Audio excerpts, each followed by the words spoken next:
White oppressive forces are playing chess while black people are playing checkers. This quote is often stated, but most people who states it aren't actually able to articulate its meaning. Most are merely regurgitating it because they think it makes them sound smart. Here's exactly what it means. The quote that white oppressive forces are playing chess while black people are playing checkers isn't actually referring to the board game of chess. It's referring to the modern systems that the white ruling class now deploys to facilitate their ongoing subjugation of black people.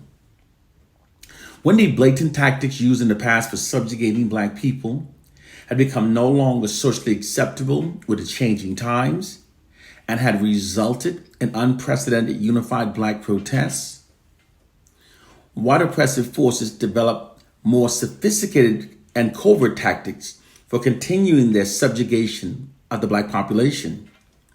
They developed methods that are no longer easily recognized nor easily comprehended by the black victims. The subjugation of black people always works best when the black victims no longer recognizes how they're being subjugated.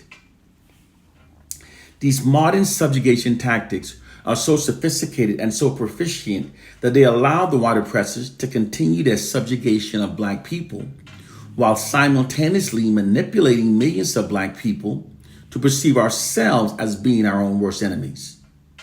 This allows the subjugations of black people to continue without any black resistance against the white society. And while these subjugation tactics are being constantly deployed against the black population, many black people respond by merely clinging more tightly to our Bibles and the Willie Lynch myth. Many do so because they believe that these two literature will help us to liberate ourselves. Whenever people have been kept ignorant of true knowledge because of their oppressors' monopoly over information that they receive, they tend to hold on tightly to the false knowledge that they perceive as being true. This disclosed scenario is what is meant by the saying that the white oppressors are playing chess while black people are playing checkers.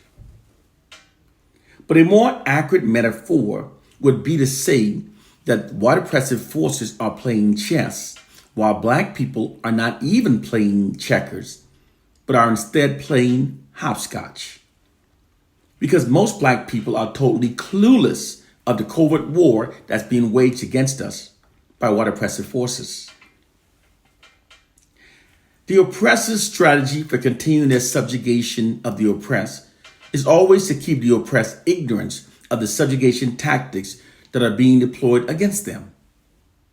Therefore, logically on the flip side, in order for the oppressed to liberate themselves, they have to learn of these subjugation tactics and then develop counter strategies to overcome them. This is a logical and intelligent deduction that far too many of us aren't doing. Therefore, the collective mind of the black masses must be elevated above a biblical fairy tale and a silly slave syndrome myth. These belief systems are both falsehood that keeps our collective minds dumbed down and distracted. They keep us complacent and stagnant in terms of achieving black liberation.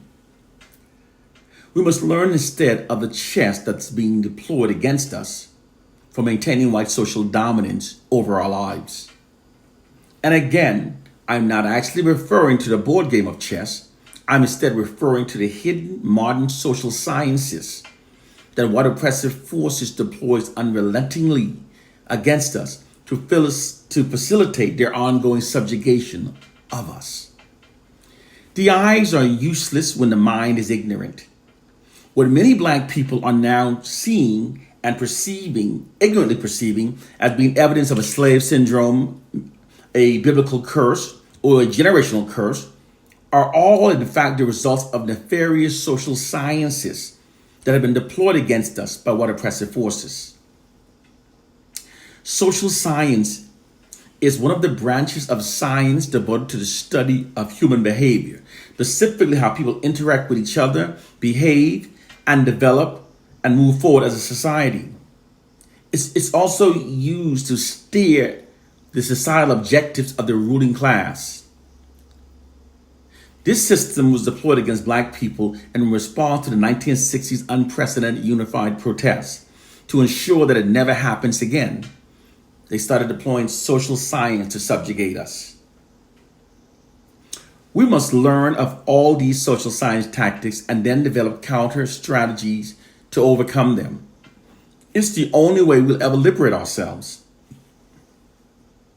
The oppressor's greatest power is the ignorance of the oppressed. Therefore, the ignorance of the oppressed must be removed in order to strip the oppressors of their greatest power over us. Meeting this objective is the reason for these videos. I educate to liberate. Today we're going to discuss the topic of Black identity disassociation. These are the ones that often invoke emotional responses from the Black community. We often call them coons and sellouts. We merely dismiss them as being infected by the silly Willie Lynch myth. In reality, these are those Black people that have been so heavily demoralized by the white society's perpetual fraudulent negative depiction of our racial group. The unrelenting humiliation has caused them to want to separate themselves from our racial group. Psychologists call this Black identity disassociation. It's a defense mechanism that evolves to put a distance between themselves and from the demoralizing pain associated with being Black, which is a direct result of the white society's unrelenting negative depictions of Black people.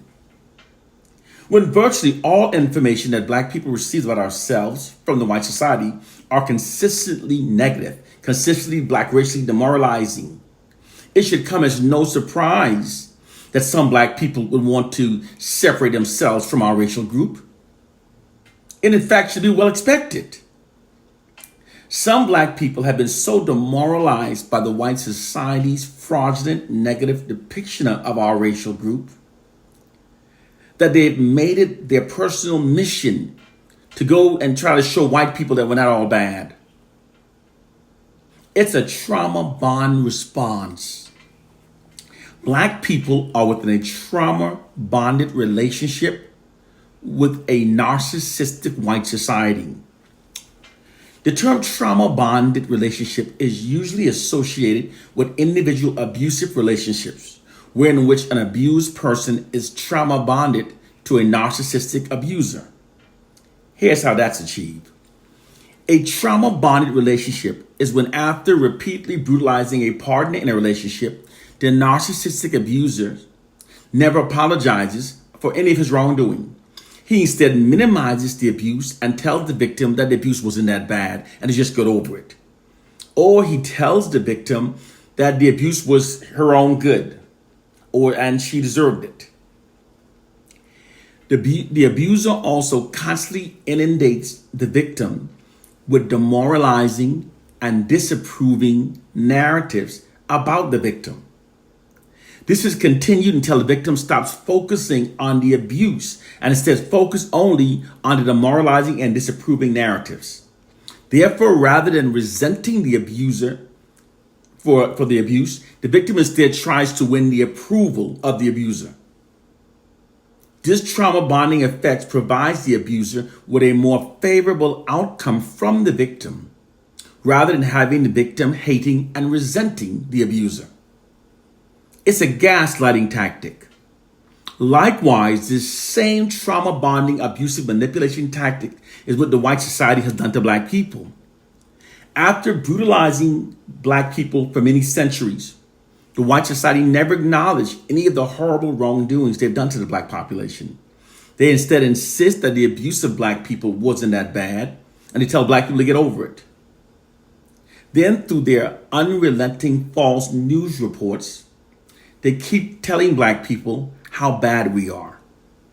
And by inundating us with disapproving narratives about ourselves, they constantly inundate us with narratives disapproving and demoralizing propaganda.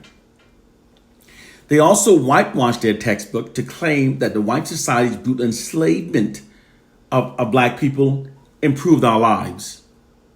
This causes many Black people to doubt the severity of the abuse that our ancestors endured. And this is continued until until black people stop, rather than resenting the white society for abusing us, many black people instead tries to win the approval of the white society.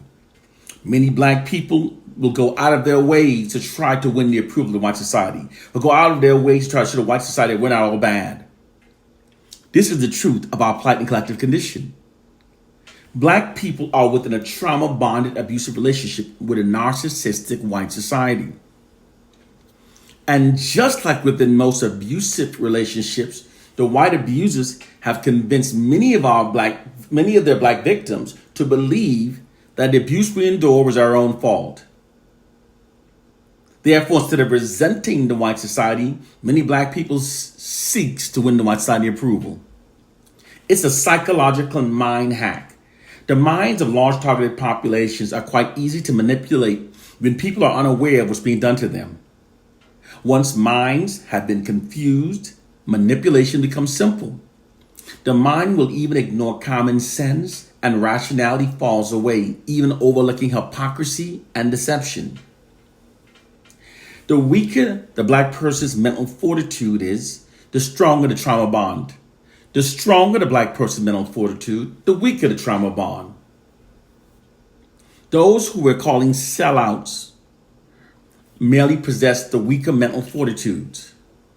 However, instead of calling and condemning these self-loathing, weaker-minded black people, it would be more productive to dismantle the trauma-bonding brainwashing system that deliberately creates their mindsets.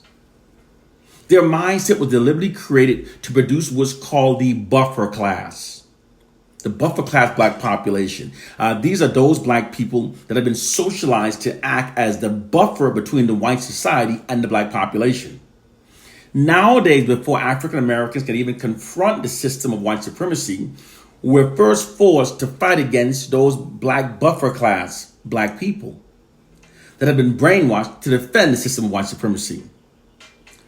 The same tactic was also implemented in South Africa, when the white apartheid government assigned the term colored and gave more privilege to the Indians that had migrated to South Africa as expats, and then subsequently to the mulatto brown skinned Africans who were the result of race mixing. Largely, this group allegiances was then made greater toward the white establishment that held power over them, rather than to the indigenous South Africans. Then whenever the indigenous South Africans attempted to confront the apartheid regime, they often found themselves in conflict with these coloreds, these buffer groups. Therefore, creating the buffer group between the white society and the indigenous South Africans benefited the white society. Likewise, in the same manner, creating a brown against a black protected the white establishment in South Africa, creating a buffer class that's between blacks and blacks benefits the white establishment in the United States. If you've been paying attention, you've probably noticed that every time white media controllers invite a black protester to plead our case on television, they also invite those members of the black buffer class to argue against us. These buffer class black people will even insist that white racism against black people doesn't exist. White media controllers will even give these black buffers national media platform that amplifies their rhetoric against the interests of the black population. I provided you with a brief overview of the truth of our plight and condition. The truth has finally come forward, but millions of black people have been conditioned to fear it and to hate those who speaks it. These are those black people that have literally been brainwashed to act as wardens of their own mental prisons. Millions of black people also refuse to accept the truth because of the inherent call for action that comes with accepting the truth. But when you hear the truth, and you know deep down within your heart and soul that it is the truth, and yet you still refuse to act upon it, it is then that your soul truly begins to die. Because that very moment proves to yourself that you are in fact mentally enslaved. It is time to wake up to the truth. One love and peace.